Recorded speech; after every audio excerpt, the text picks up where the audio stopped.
night to all of our friends across the globe. Welcome to Bitcoin Live, subtitle Art. We're going to have a wonderful interview today. This is a little weird because Nick's not here today. He actually had some personal stuff to attend to and asked me to kind of handle this interview. So we're going to, I'm going to be winging it on the tech side of things. So if the windows are in a weird spot for a couple seconds, please forgive us. We're doing our best to entertain and be here to provide provocative topics and whatnot. And Vesa's here with me. Vesa, say hi to everybody. Mr. Pigeon, it's a great privilege to meet you. I've been looking forward to this a lot. I have a little bit of a frazzled day. We built the show in Helsinki for 7 days in a row from morning till after midnight, and we had the show and the off day that I was meant to have yesterday after it all, because there was an after party that went till 6 o'clock in the morning, one of those that I haven't had for a long time. Then I was meant to have an off day yesterday, which turned out to be a meeting day, and unfortunately some less wise of a person had felt that this one virtual reality artwork that I had on display was better if the device was held by them in possession, as in AKA stole it from the gallery over the night. So I had to try to figure that out, as well as clean up the place and do these meetings and whatever. So today is finally the first day after a long time that I was able to relax quite a bit. So, but despite it all, like I was saying, I've been really very much looking forward to this conversation and happy to be here. Well, I definitely appreciate the time. And actually, I like to get on and warm up with guests just to kind of get the conversation rolling. You know, it's like, let's get past the hello, how are you today stuff, right? And we actually ended up kind of getting to the point in that conversation where we were like, okay, maybe we should just go live right now, because this conversation, if we don't stop now, we're going to get out of hand. And so let's go ahead and continue that conversation. Would you mind just recapping the story about that experience that you had? Yeah, we were, well, just to launch into it a little bit, we were talking about how often when I have conversations, it's surprisingly rare that I get to talk about the art itself and what it stands for in a way that a person has a genuine, I can feel an interest in the art, not all the side phenomena that goes on with being an artist and all the projects and associations and whatever, this and that. And that led to this whole thing where I can't remember what the bridge exactly was, but how a name is kind of an important thing. Of course, your reputation and things are what you stand for. And I gave an example out of my personal life that I can't really relate to. Just someone has a big name, they have a big hype, they have a something. If I don't understand what it is, I don't really care about the name, to be honest. There are many huge names in the world, and many of them don't really mean a thing.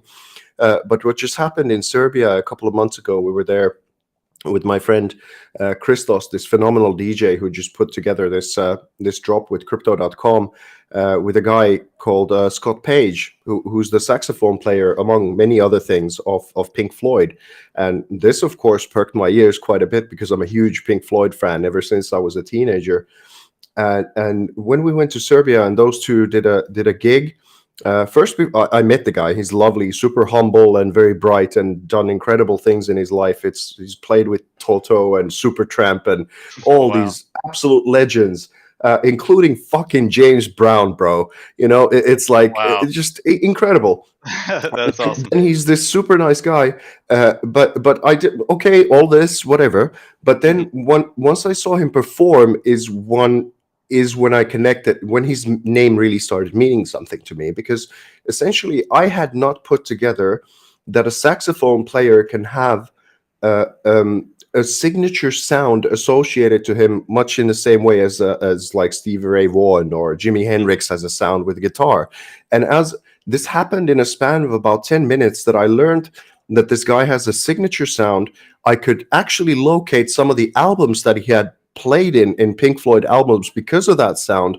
And that this guy, you know, when you go to a bar, a club night or something like that, and there's a DJ playing, and then there's a saxophone player that just does this sort of solo diddly diddly diddly, kind of like this entertainment thing, that's one way to play. And then there's this guy all of a sudden on the stage, and he's so carefully in tune to what he's playing to, that he's able to paint these sound pictures that I'm immersing. It's almost like I'm immersed in a painting when I'm listening to this guy play.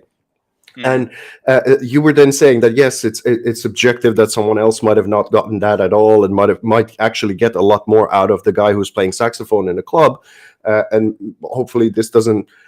I'm not saying that there's anything wrong with that, but that's almost like saying that, you know, even though that there's a language being spoken here and I don't speak it, that then this doesn't have any value, because there certainly was a language, and if you were tuned to that language, that enriched my soul and my life to the degree that on any club that I've been where someone has been playing the saxophone, I didn't connect any of those dots.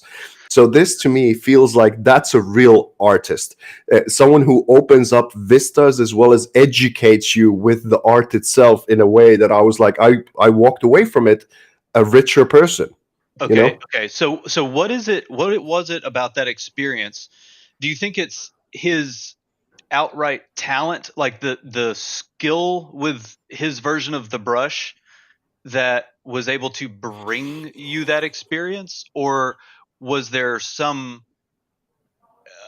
external magical feature to this? So for me, the art experience that I had that was very similar to this was actually Mark Rothko. Experiencing, and I was kind of in a place, I think everybody goes through this, where you be like, you're just out of college and suddenly you like discover pretension, like you're the first person who's ever had any of these thoughts. And you know what I'm talking about? People just get so inordinately pretentious about art and poetry. It's the only period of time in your life where listening to slam poetry is okay, in my opinion. And after that, it's like, okay, we need to chill out. This just needs to be like a private affair.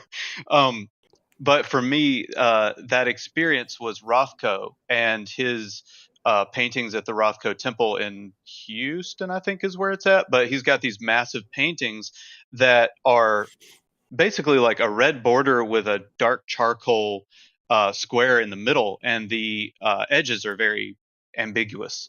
And to me, it really spoke of being able to walk into this extra dimensional space. In my mind somehow, and it really connected with me in a way that felt special. Like I was actually getting the message, like you said, I was finally speaking the language of visual abstract art. Is there like a mechanic or something to that you are aware of, or is that just happenstance? Where does that thing come from that really connects to you? About like threefold things. I personally liked it that natural something of a that was in touch with me in one thing. Then another have that pretension that you identified to move out the way. Okay. Some connection issues. I apologize. Yeah. Oh, no worries. I probably caught it. So first, something that comes out of you that is authentic. It's almost like channeling something. I know that sounds like a terrible cliche or whatever it is, and it feels like it comes from you and not from you at the same time somehow. But then there's the false ego that you were saying, that whole pretentiousness and all the side phenomena and whatever, and you have to have enough in you to be able to push that aside, to not let it interfere with the art itself, so that's not just a masturbatory experience after that, because that flow. And then in the case of all the artists that I really admire, they've also had the discipline to have whatever tools they had at their disposal, or for that to come out. Like, let's say in the case of Rothko, that you can sense the primality of it. You can sense that something on the canvas. There's also mastery of the craft, that effort into that technology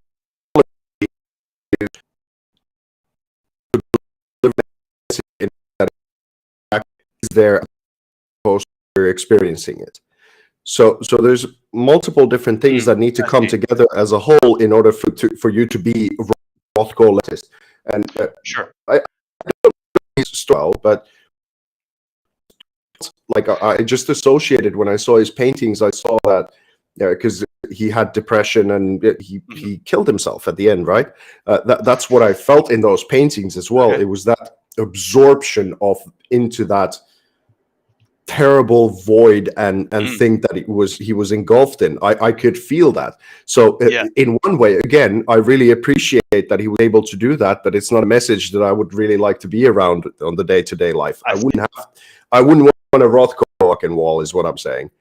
I see. Yes. So, well, one, the amount of capital that you'd have to invest in order to have a Rothko on your wall is a little bit absurd, in my opinion. But $50 million paintings aren't really my jam.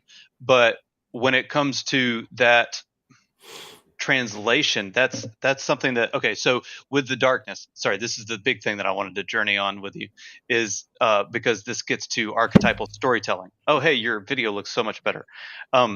This comes to the archetypal storytelling, which is something that I think that we both have some like philosophical interest in, I guess. Is, to me, that is the journey to the underworld that Rothko was painting. And I don't know if he ever, not to talk about a clearly phenomenal artist as if he's some dude, but he was some guy. And I don't know that he ever grasped what he was supposed to do after walking through that door. And this is something that I wish I had the opportunity to view your art in a different way. You did a space, you designed a space that I thought was absolutely remarkable, that you enter it and it's 360 degrees of art, and it has an immersive quality to it. When you do that right now, and maybe this is old enough that you've left some of this behind, because what is art if we can't evolve from it? But where's the place that you want to take people to? In designing a space that's transportative, if that's an English word, that transports people to I like somewhere, it. where's that place that you're trying to take them to via your particular saxophone? Sorry, I'm layering a couple of metaphors on each other. Sorry. I think once I realized one thing, as I was first a musician and a filmmaker, so storytelling is, I guess, something that was the first craft that I really wanted to be good at, and I had a little bit of a natural inclination towards it. And then when I hopped into art, because let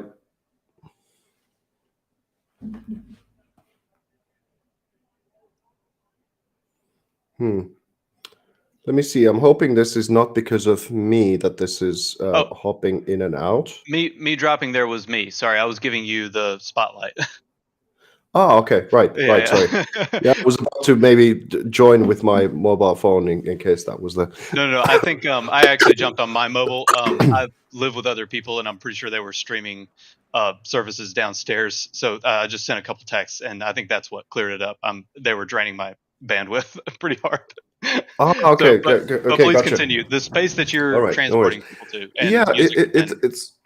I think what I realized, because when I hopped from filmmaking to contemporary art, or I hesitate to kind of call it contemporary, because I want it to be embedded in eternity, and this is potentially something that sounds a little pretentious again, but it's like body painting is, alongside cave painting, probably the oldest forms of art that we have. We started drawing on cave walls to leave messages and express ourselves and this kind of thing, but I think even more profoundly, when we were crawling out of the primordial sludge, it's this whole thing of like immersing yourself in mud and maybe finding some strange mushrooms in the forest and kind of like looking at the Milky Way type of situation. And it evolved into war paint and ceremonial kind of things, and what Vikings had on their bodies and face and tattoo and all that kind of thing. And it's a very corporal thing, but what it points to is how you transcend the body, and how you kind of start to see yourself beyond time and space and this kind of thing. And that's how I wanted to do the body painting sessions that I did with people, is to almost do it as a ritual, to do it as something that would allow for you to examine your life through this whole matrix, in a way that you might be able to go past whatever limitations that you feel that you have, or even go beyond the human experience itself, to kind of embed yourself in soul. And once that happens, then to capture that and then paint around it, and capture those paintings and tell the story of what happened to you personally, and then what's happening to us on a grander arc. Now, what I think is, for example, might be, I'm only presuming, but Rothko's problem, or there's many artists that this has happened to, is that they've often been spiritual people, and they've been looking for answers, and maybe they just never came across, like Vincent van Gogh. He was trying to find these answers in the Bible eventually, and I don't think that ultimately was the text that he needed to speak to him. Mm-hmm. For me personally, was I went to Eastern different traditions and people who were speaking that, in order to kind of return to get a holistic picture of everything. And and Carl Jung, or Mm-hmm. you have psychologists, or you have different kinds of things, and how you might get connected and get rid of that, whatever shell that you've built yourself. Because quite often what happens to artists is that they're traumatized people with something one or another goes wrong, so to speak, and you get that protective layer that actually is the thing that dampens your art, as opposed to the thing that you think that it is.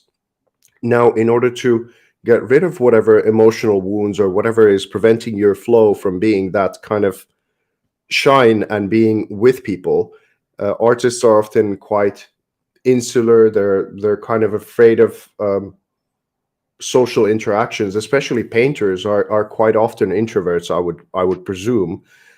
So of course, if they don't battle at all with how to be in touch with the social world, how to work with galleries, how to get outside of their own bubble, and kind of like just be self-interested. Well, it's my process, it's my art, it's my this, it's me, and it's blah blah. And ultimately, even if you're super talented, if you're so self-absorbed and afraid of the world, it's very difficult for any outsider to actually help you to become an artist that other people would know about, or even help, because you're such a pain in the ass to be around. you Right. know so to balance that introversion, to balance whatever it is that has happened to you, because everyone goes through something or a lot of something, then that's also part of the mission of being an artist. And some people mistakenly kind of glorify the introversion and the I don't like people, and all that kind of thing. And that's again another protective layer, in order for you to um, it's just an excuse to be further into the bubble, as opposed to kind of do the hard thing and help yourself get out of there. And then once the world opens up, you realize that it's not such a bad place. Yeah, yeah, and to me, that's what Rothko's pieces were about, and that's why I think the irony is there, is that that call to journey to the underworld is, I think, the call to the journey to confront that thing in oneself that prevents you from exposing yourself in the way that you're talking about. Being Mm. authentically yourself is dangerous, and it's often painful. um like I try to, in my art, not be overly personal right now, um and I've directed that personality, that authenticity, to the conversations that I have as much as possible. And like, we play mini golf in VR every Wednesday, with the Bitcoin Badgers, right? And I'm regularly make jokes about my failed marriage and like how lonely I am. And it's funny to me because I have that odd, dark sense of humor. And that's just kind of how I process and deal with things, right? But that's my way of exposing that. And there's actually, so if you are familiar with a gentleman by the name of Jordan Peterson. Yeah, Um, very well. I okay, was perfect. listening to him today, actually, earlier. Awesome. Awesome. Yeah. So I really like some of his ideas and things around Carl Jung and exposing that to people in a really fresh way because I think old Carl was a little bit difficult to read and actually understand. So it's nice to have somebody in the middle kind of breaking that down for me.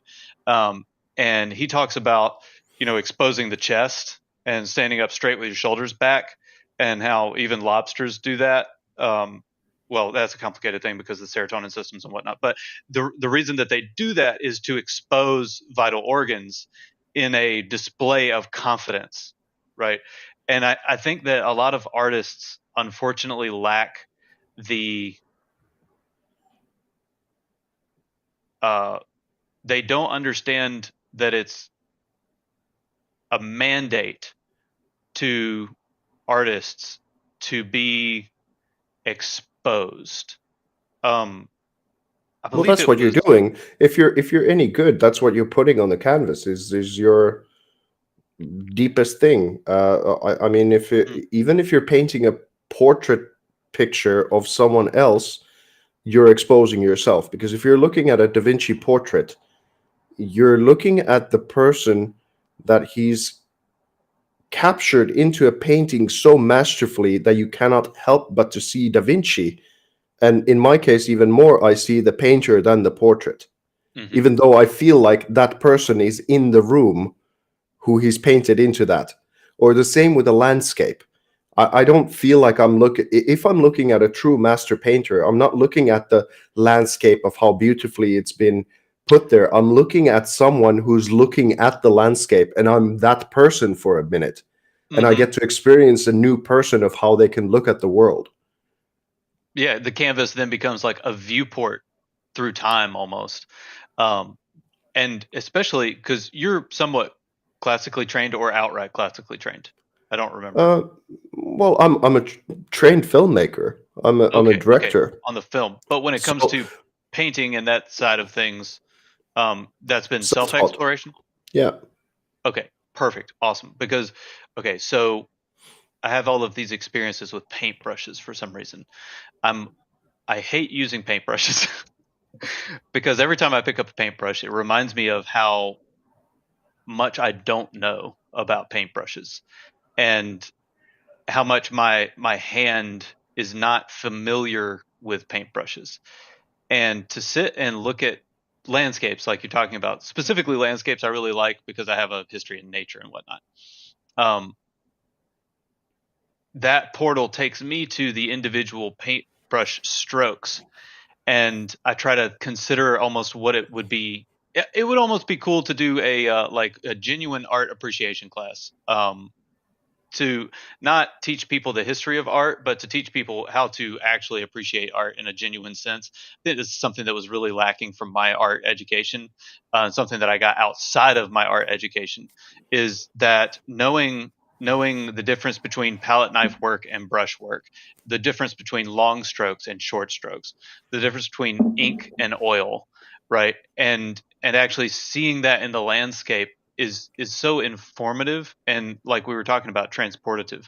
So okay, sorry, this is so much fun. I haven't had a really good art conversation with anyone since probably 2013. It's been almost a decade, Vesa, since Well, I've had a genuine real art pleasure to conversation. have it now. So yeah, and But can I ask, where do you see please. yourself as an artist? You're now at a level. Let's say, where would you want to be in 5 years, and how would you like to express that?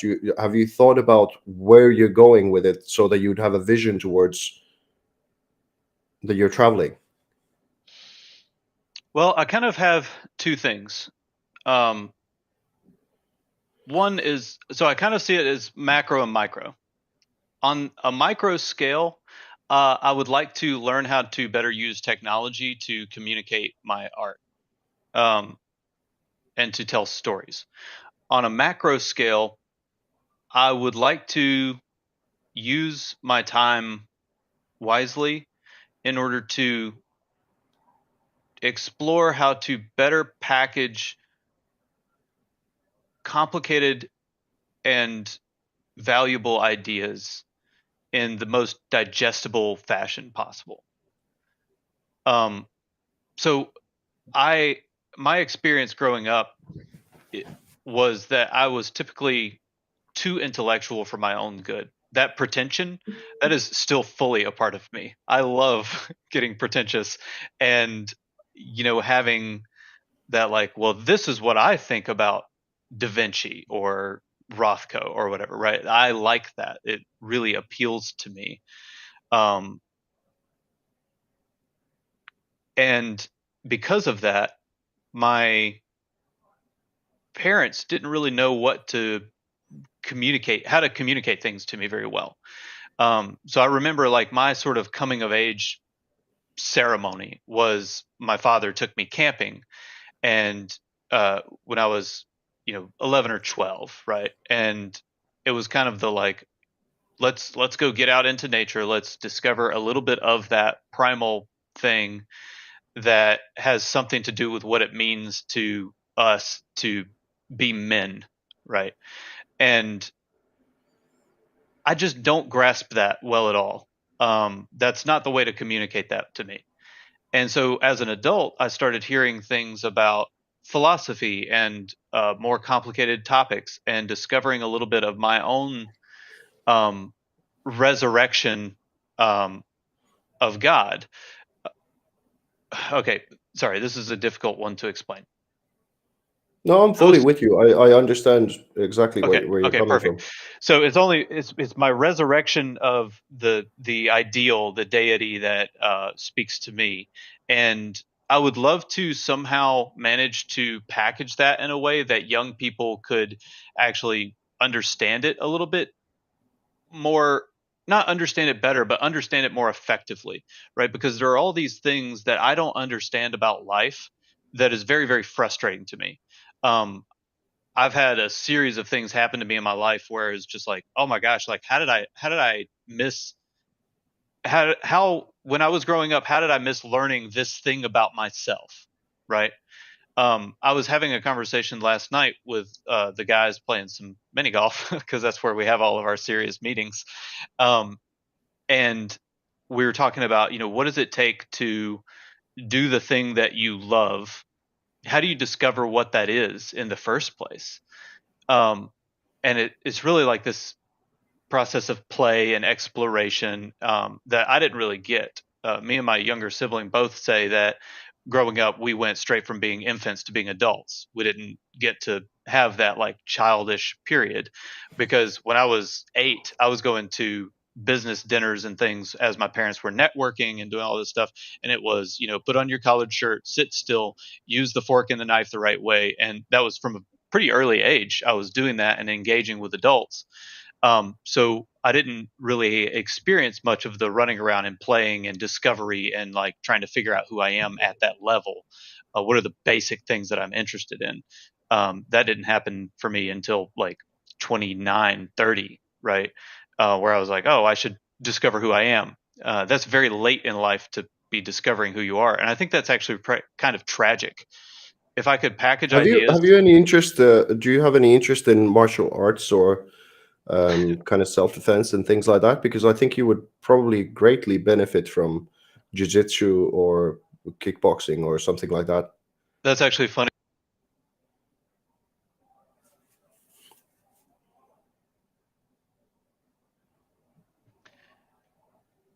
I swear, if we have one more technical issue. um, so I actually wanted to get into martial arts when I was very young. I started doing Taekwondo when I was 5 years old, and studied Taekwondo until I was 12, I think, and quit as a second degree senior black belt in Taekwondo, who was unable to defend himself. Um, there was something very wrong with that situation to me. having a 12-year-old that's a black belt seems wildly inappropriate to me. Um, and John recently, Purple Suede, sorry, was actually telling me that I should definitely get into jujitsu or something. We've been watching like UFC fight nights and stuff together for the last several months. And he's into more the Muay Thai side of things.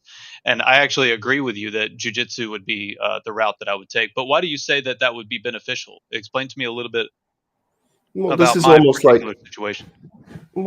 this is almost like a we're just getting to know each other, and we're doing this out in the public now, so this feels um, even slightly inappropriate to say, but because this is almost like a private conversation, a little bit more like what we would probably have over a drink or something and a Sure. powwow type situation. But I can relate to the story of what you're telling, because if like you say that if like Jordan Peterson talks about that as well as what Piaget was saying about the rough and tumble play and all that kind of stuff, and how it's important in the development thing.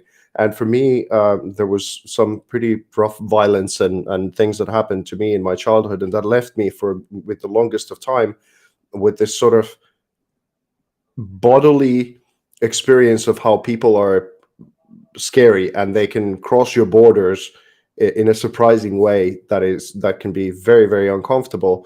And I think that sometimes left me a little bit too much in the cerebral realm. And because you said that there's this thing about loving the pretension, or like the concepts and Mhm. ideas, those concepts and ideas, they can become almost like a shield, like self-defense mechanism, or that thing is like, okay, you can do this to me, but I'm better than you in this kind of realm. And it's Mhm. almost like this standoffish thing. And the unfortunate thing of what that does is that then your energy is stuck here, and you can't feel that much the heart, and you can't feel that much your body. And then you also, if you think of it almost like a range, if you're stuck in this range only and you can become an absolute master in this range, that means that you're vulnerable in the spectrum that is much wider than that.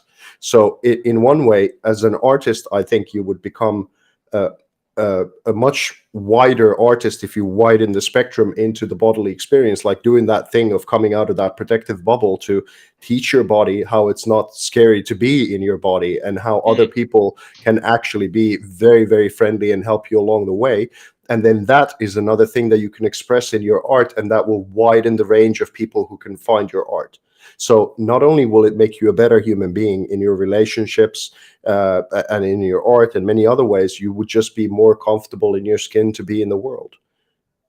Yeah. So one, I think that that's insightful. Um, and I'd like to pursue that jujitsu specifically. Um, but probably more so from okay, so let's talk about this then. So for me it's dance.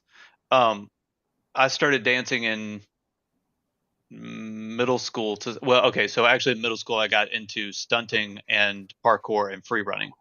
And as part of that like post taekwondo era for me where I was like I need something physical. I was running a lot.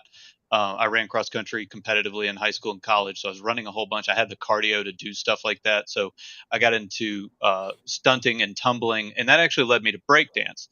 Learned how to do a windmill and stuff like that. You know, it was the 90s. And then after breakdance, I got into freestyle hip hop, and from there, got into a old French traditional dance called contra. And contra introduced me to partner dancing, and I definitely explored a lot of the that like it's not the elimination of the like spatial bubble that you're talking about. It's like the expansion of the spatial bubble to where it's like, okay, Yeah, this exactly. doesn't have to include me. It can wrap around all of these people. And so you're standing in a hall with 200 to 400 people, and somehow they're all in your spatial bubble. Because with Contra, you move through sets, right? So you're constantly dancing with somebody new, and you don't like agree to dance with them, right? I mean, you consent in some form or fashion by being present, and then also there's certain physical barriers. You know, if I want to dance up on somebody, there's an exchange that has to happen before that physical relationship can be established with a stranger. um, and so there's that interplay, and that taught me a lot about that. That's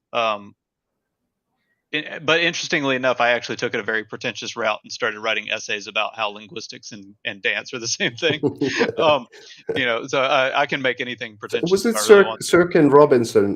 Sirkin Robinson who talked about the ADHD avalanche in schools and all, whatever? He had this whole thing about how professors really use their heads in discos, dancing wildly out of beat, actually dreaming about going home to write a paper about it. You know, Yeah. It's- That's so true. It's so true. And I think we need that, but I think that the concept of the Heyoka has been lost, right? That concept of a court jester.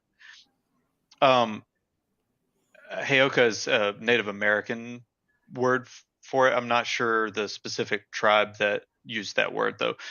So I'm not going to go down that route because I'm not well enough versed in it. But the court jester's whole idea is to make fun of the king.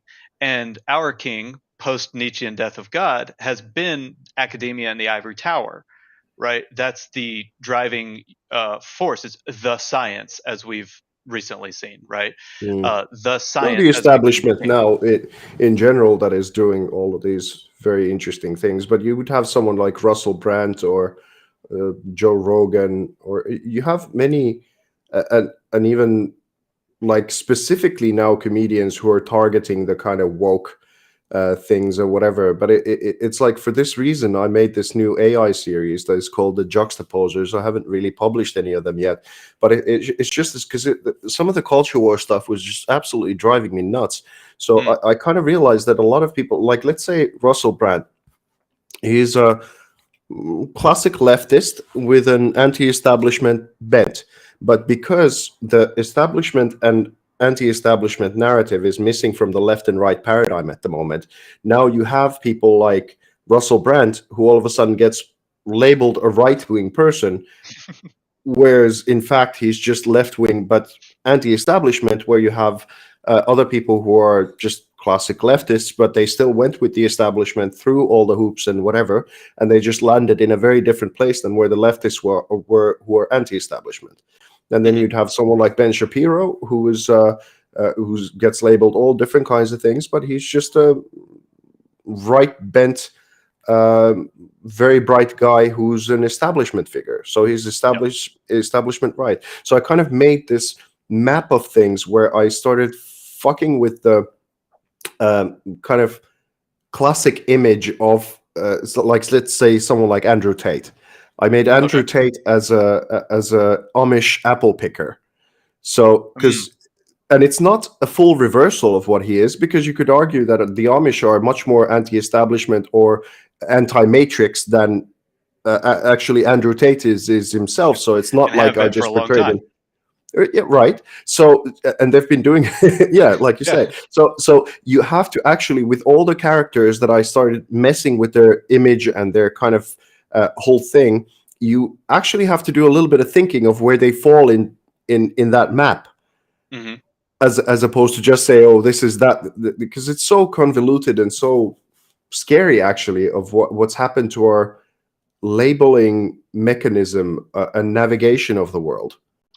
Okay, so I have a background in linguistics actually, which is why before the call I was asking about which languages you speak and which are your favorites, and asked you for a sample of your native tongue. And I I have to say, language is drastically more important now than it has been um, in the past. Well, it's just as important, but we're starting to see the negative effects of it. Is when the postmodernists start playing with the meaning of words, that's where we get into some real trouble.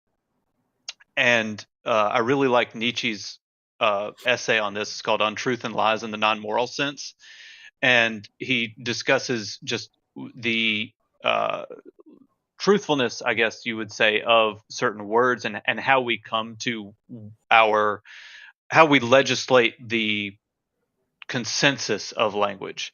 And the consensus of language is actually mandatory for civilization to exist. And so what we're witnessing right now is the beginnings, or well, really the midpoint of the degradation of our consensus of language, that will lead to either genocide or uh, out out and out poverty, like the fall of Western civilization from a different perspective. So it'll either be out and out tyranny that leads to genocide, or it'll be just a confusion that leads to the outright degradation of the society itself, like the very fabric of the society. It's all based on language.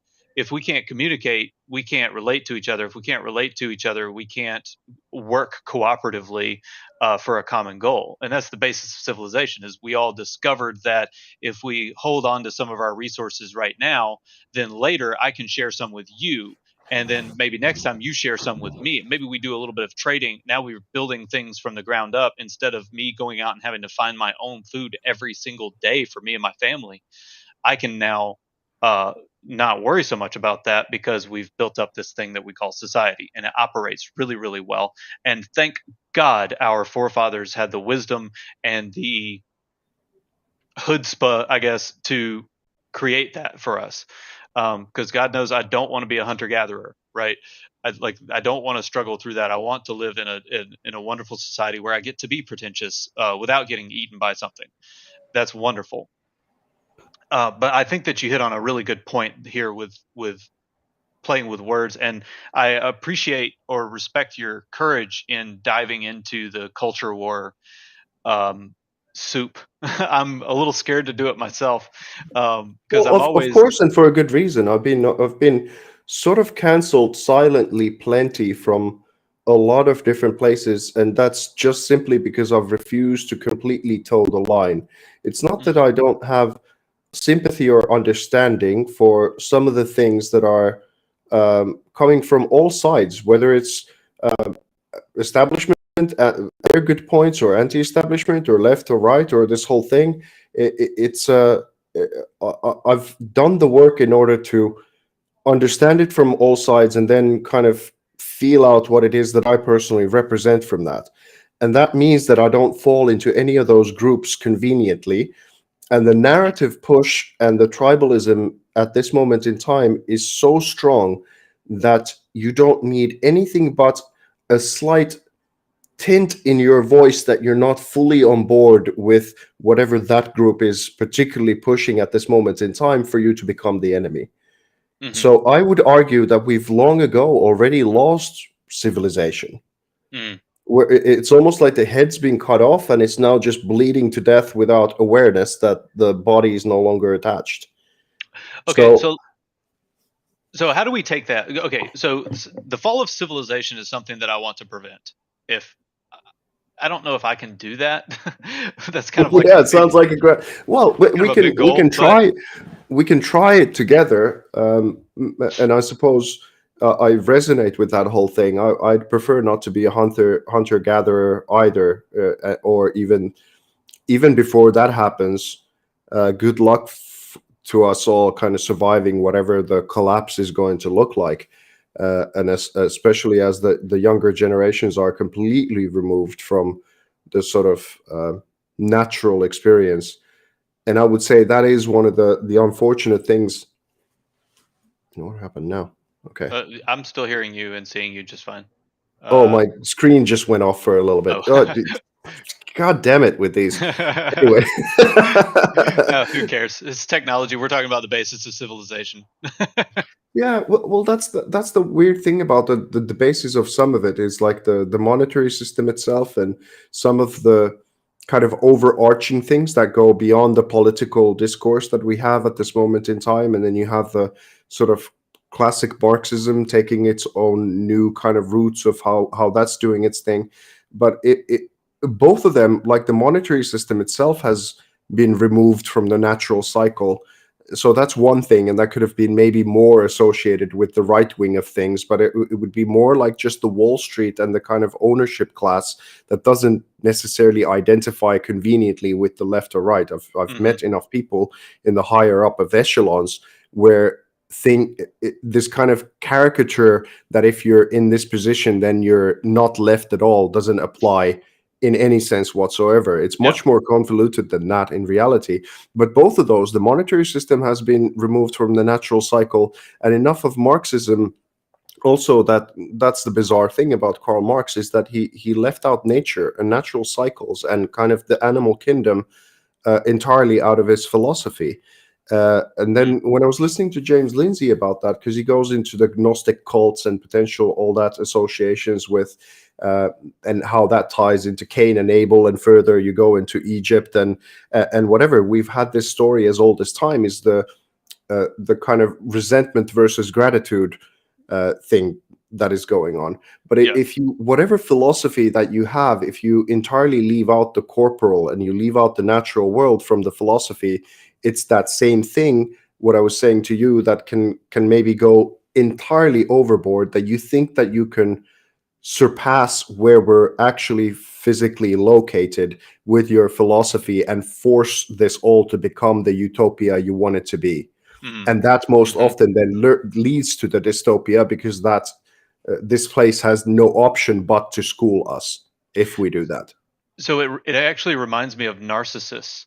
Um, sorry, you're speaking, and I get this image of Narcissus staring into the water, right? And it's an interesting juxtaposition, if you will, that Narcissus would be standing in nature of all places while Mm, fixating on himself. I've been playing with this concept of inside doesn't really exist. Like there's no such thing as the inside. Um, that this also reminds me of, and it's like I spent about 7 years building hiking trails for a living, and I spent a fair bit of that time, well, obviously in the woods while I'm working, but I was also living in the woods. Right, we'd have to like have a trailer.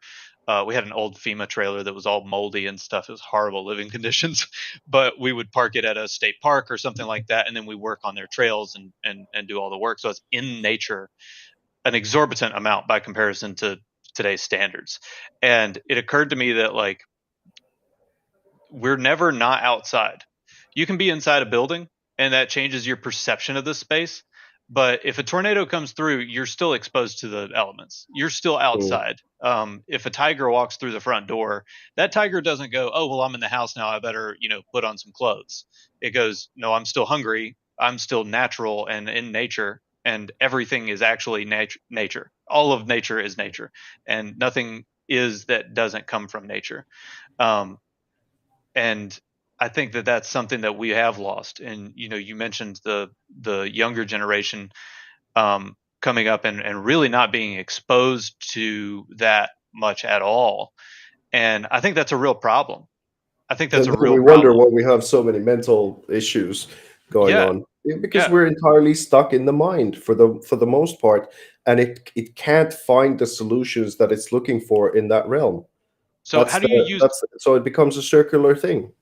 So Yeah, nature exactly. is going to force us back into nature if we don't go Mhm. there voluntarily, and it can do it through war or famine or crushing of systems or whatever it is. I think it's, we're not in control of this. There's, I used to be of the kind of mentality that only if we remove these obstacles and this oppression and this and that, and we become godlike beings and whatever. And I've had those experiences before where I felt like I was going towards that goal, and then something would crash in my body, or something disastrous would happen. And it was that, either consciously or unconsciously, and listening to Alan Watts and all these cosmic ideas that you become God. And while that ultimately will be true, that you return to the source no matter what that cyclical thing is, there's the other philosophy, is that it's almost like a more classical religious view, where you know that you're not God, but you can feel the fragments of it inside of you despite all the limitations of what you have. And it's a much more humble approach to it. And even that cycle ultimately leads you back to being a part of the one. Mhm. But that's a very different kind of cycle. Uh, so I think that it's been designed that way for a reason, but now I'm more in the very much the camp of realizing I am not God, and many of the things in my life seem to be going into the direction where I was hoping it would go when I was on the other side of the idea of it. So Mm. the more in line I am with what it is that I actually am limited by, the more fluidly everything seems to be working. Whereas when I tried the other one, it was disaster after disaster. Okay. What what why is that? I guess is my question. Okay, so let me play with this a little bit. So we have this idea that everything is cyclical, and that you sort of implied that it's cyclical for a reason, right? And the reason might be because God is trying to tell us something, right? Whatever God is and whatever the something is and however he's trying to tell us, that seems to be a thread that we could pick up on, is like there seems to be a message, right? That and and we see this fascination in fiction a lot, right? Is the fascination with the lost ancient knowledge, right? There's always if we just dig this right in this right spot, we'll dig up the thing that unlocks our ability to control gravity, and then we're off to the stars, right? um, why why do you think that is important to grasp, and what exactly does it unlock for people once they discover that they should just let go, be their authentic selves? You're not God. You can't wave your hand and change the universe. You just have to deal with reality how it is and go with the flow to the best of your ability and point in a direction and aim there and see what happens. What is the mechanism behind that? Well, I think I just had this like late till evening at the after party when we were at my studio. We went downstairs with a select group of people, and one of the people who came down with me, I have so much love for this guy because he helped me and collected some of my work and supported me back over 10 years ago when I was having a really hard time and had to move out of the country from Finland in order to just survive as an artist and all that kind of stuff. So this is a significant supporter, and he works in finance and in risk assessment. And Hmm. but he's very left wing and very much in I would say a very idealistic guy. And it was bizarre to have a conversation with him because I realized that I'm not sure if the tables had turned, because back then I was very idealistic and very much wanted to craft the world to be what I thought the image should be, as opposed to adjust to it and realize where I was. And what happened to me along the way in the last 10 years, and Jordan Peterson definitely was a significant character from, I would say, 2017 or something, when I started listening to him, to kind of start to separate the delusion and the ideology to be more in touch with what actually is. And I was trying to tell this to my friend who refused to see that there are any borders in reality and all that kind of stuff. And Hmm. I just said that, for example, if we're in this room right now and we had this lovely atmosphere there, and I made sure that I kind of uh, told this to him in a way that, first of all, understand that this is coming from a place of love. I really appreciate you. But let's say all of a sudden, in front of all of these people, I started disrespecting you and I started talking down to you or this and that or whatever. What would happen? And it's like, well, I, I would probably leave. I was like, yeah, so you admit that there would be a border and I would have crossed that border. Hmm. And he said, no. Right. So there's this thing What do you mean that by border is the question that they ask. Sorry. no, he wouldn't even say that. What do I mean by border? He just said, no, there is no border. But then I said, well, if you would leave, something clearly happened. Something was trespassed on, and would that be a Yes. border? Because it was originally about a country border or something like that that we were Right. discussing whether it's a reality or not. And then he said, well, it's entirely different whether it's a personal border or if it's a country border. And I Right. said, well, no, but we have these borders in our ideas, and some ideas work better than others, and some concepts work better than others, and you could take that all the way to something like, and I really wrestle with this, is the whole concept, because I feel like I've been pain in my Mm. life and resented my fate and my sacrifice not accepted.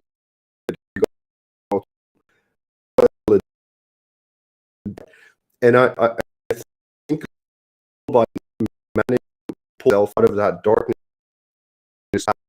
feeling like whatever it is that I interact with people, and I'm feeling like getting into vein and I'm being seen more. And I was ultimately again the person who was in my own way. So why is it to toil with these concepts is that in my personal life it's between hell or this place feeling like it's hell, as opposed to now it's still very difficult, uh, and there's many obstacles to conquer or whatever, but I'm so much more peace with myself and enjoying people's company so much more. I'm able to do collaborations with so much less drama. All of these beautiful things that like just put a smile on your face, right? Mm-hmm. So there, if you're already doing very, very well and you do it unconsciously and you're just in a good flow with things, then maybe it's not so important to you. But especially if you're not doing very well, and then you have these very set ideas how you would like it to be, as opposed to what's showing up in your life, that's a very good red flag for you to go, maybe I'm wrong. Mm-hmm. And examine it, and then wrestle with these great minds and texts and stories throughout time that people have been doing the same thing, and maybe not be so fucking arrogant to think that you're going to reinvent the wheel. You know, Yeah. that's Yeah. Not even just reinvent the wheel. They want to reinvent like mythology. It's not like wheels pretty simple. It's pretty straightforward. But when you talk about something like the basis of human psychology, you're dealing with a whole different can of worms. In regards to difficulty, I want to share a Southern phrase with you. I'm a Southerner from the U.S. I love Southern Appalachia. This is my home. These mountains speak to me for some reason, and there are cultural elements here that I just absolutely adore and appreciate to no end. And we have a phrase, and that phrase that describes the difficulty that you were experiencing is, "If you're going through hell, don't stop." hmm. It's like if you're walking through the underworld, that's the last place you want to just stop and end up.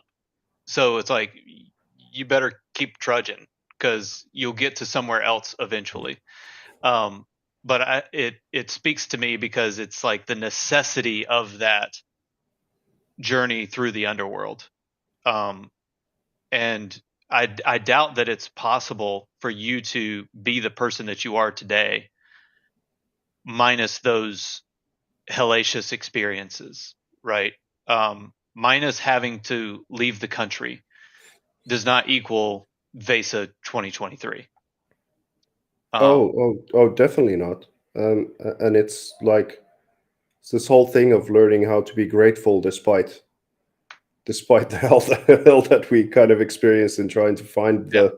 the vein again, because ultimately even those, like when you embed them into the biblical language, you lose so many people.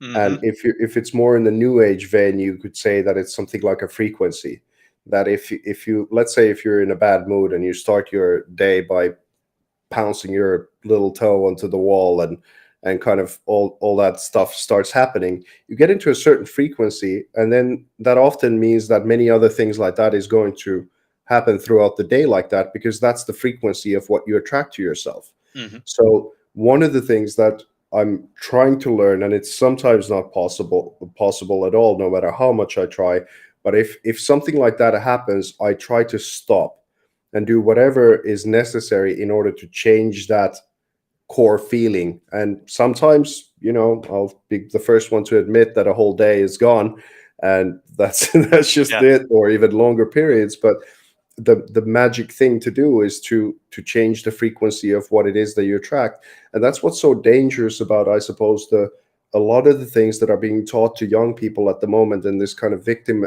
Olympics thing, is that it's encouraging people to go deeper and deeper into shitty frequencies that are going to keep attracting that kind of thing, or even worse. So it's almost like you get rewarded for further making your life hell, and kind of seeing yourself as the victim in the process of that. And no matter what you think of the ideology, or you think that this is the right thing to do, or whatever it is, if you see the world accurately as a range of frequencies, I don't care no matter how many human minds you will change. You might be able to change every single human on planet Earth to be in the same frequency as you are, to see it as you would like it to be. You will not change the frequency of the universe. You will not change the cycles of nature. You will not change how this place is structured and built to that degree that you wouldn't just maybe manifest hell for everyone, as opposed to, the kind of good thing what you might try to argue you're going towards. But in the way that you're going about it, it's just not going to happen. You can't change the frequency of the natural world simply Right. because you try to will it to be something. Yeah, and it So goes that's right why back it's to that. You're still in nature. You're still outside. mm, You're mm. you're not you're not God. You're not God. You're not, it's that narcissism that gets in us, that we think we can mold and control and make everything happen the way that we want it to. And I really like your approach to saying, if you could, let's say you were God, and you could make everyone think the same way as you, what makes you think that's a good idea? Yeah, it's that same narcissism thing of what you were saying. But just to finish off the last point, is that that's why Marx left out the natural world, because his whole fucking thing would have collapsed Mm, if he would have included it, and he knew that. So I do believe he somewhere he kind of referenced that.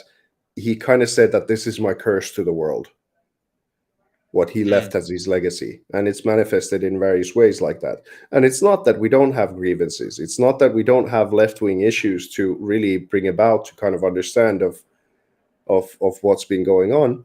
But in my personal life, I have come to understand of the true significance of that frequency and how I see myself and how to interact with the world. And I can tell that after I would have had all the reasons in the world to become an alcoholic or a drug addict, to kind of like, if I would have told my story and to say, well, this is why I became a drug addict and I'm homeless, people would have gone, oh, I understand.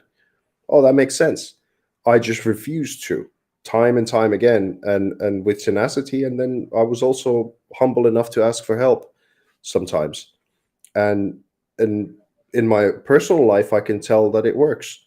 And when someone else is walking down the path that I see that is the destructive one, then I can just say, well, I'm not sure if anyone could have told me anything different at the time when I was going through all that stuff. But um, for whatever grace I had the sort of good luck and fortune and just enough smarts to kind of pull out and go through another route than the one that I was kind of walking toward with resentment at some point. well, I'm super grateful that you're here and you're doing your art and living your life the way that you are. It's I don't want to be too flattering, but it's an inspiration to some of us. I know that for sure. To watch you do your thing, and to hear more about your uh, past and who you are as an actual person and as an actual artist, as opposed to, the caricature or meme of you that we all probably have in our heads. That's varied. And I would love to continue having more conversations like this.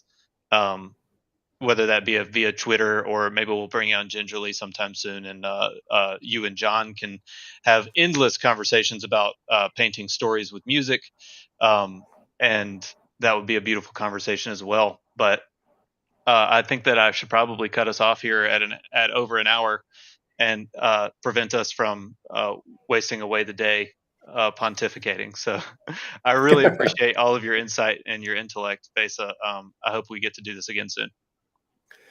Thank you very much, Mr. Pigeon. It's been a real pleasure. And yeah, I'm looking forward to doing it again. Awesome. Pleasure speaking with you. Thank you, everybody, for watching, future watchers included, and we'll see you next time.